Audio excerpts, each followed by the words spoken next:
Mark, from what I have read and what I have heard, this is going to be a U.S. Open unlike most, between limits in terms of how many patrons can attend to the course itself. It will be. I unfortunately have never been on site.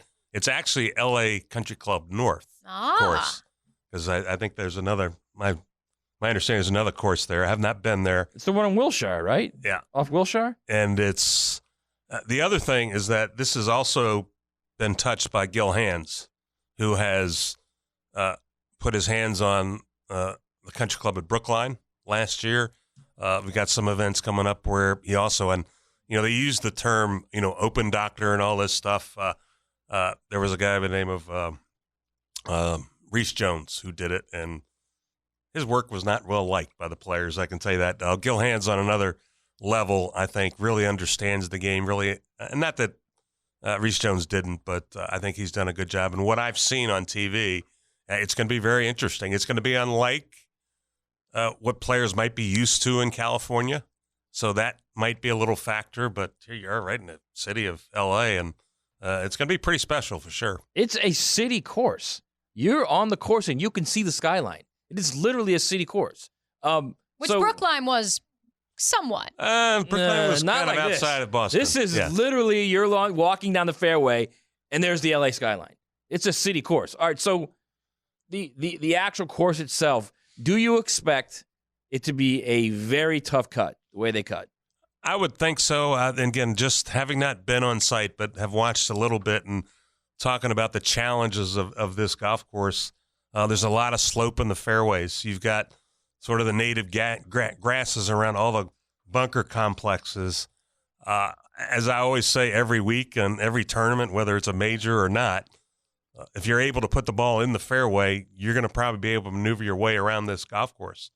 But you have the pressure of a major championship. The wind conditions, from what I understand, are going to be pretty challenging for these players.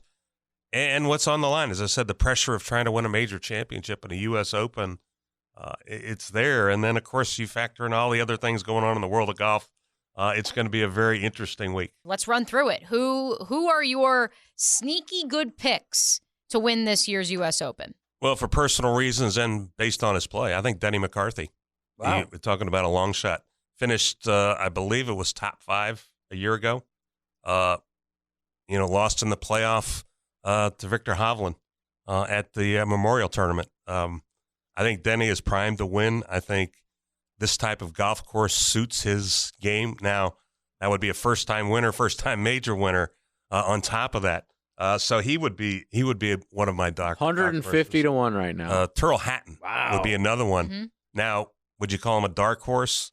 Maybe, because he really hasn't competed in major championships to a large degree. He hasn't been around mix, but the way he's been playing lately, I would pick him.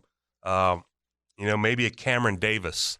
There's a lot of similarities between, I would say, LA Country Club and maybe they talk about the sand belt in Australia. So I think some of the Australians may have, a benefit here.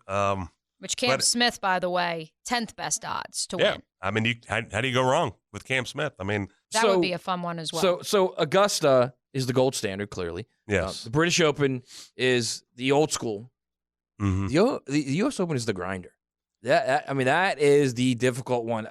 What kind of different mindset do you have to have in playing this tournament? Well, interesting enough, players commented at the PGA Championship at Oak Hill this year how that setup was more like a U.S. Open. Really? So, actually, I think players that may have played well there this year will play here. Could play well here. Wow. Because it is not about it's sort of taking your medicine. When you play in U.S. Opens, it's taking your medicine. And in the game of golf these days, everybody is very aggressive.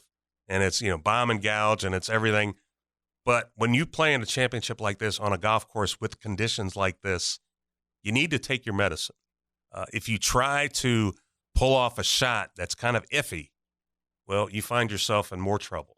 And that's when the double bogeys and higher come into play. And I've always said, if you can avoid double bogeys in a major championship, you're going to have a chance to win. That's the key, at least in my mind. But it's the mindset. It's not getting too excited, not getting too low. You just sort of have to just stay focused on what you're trying to do.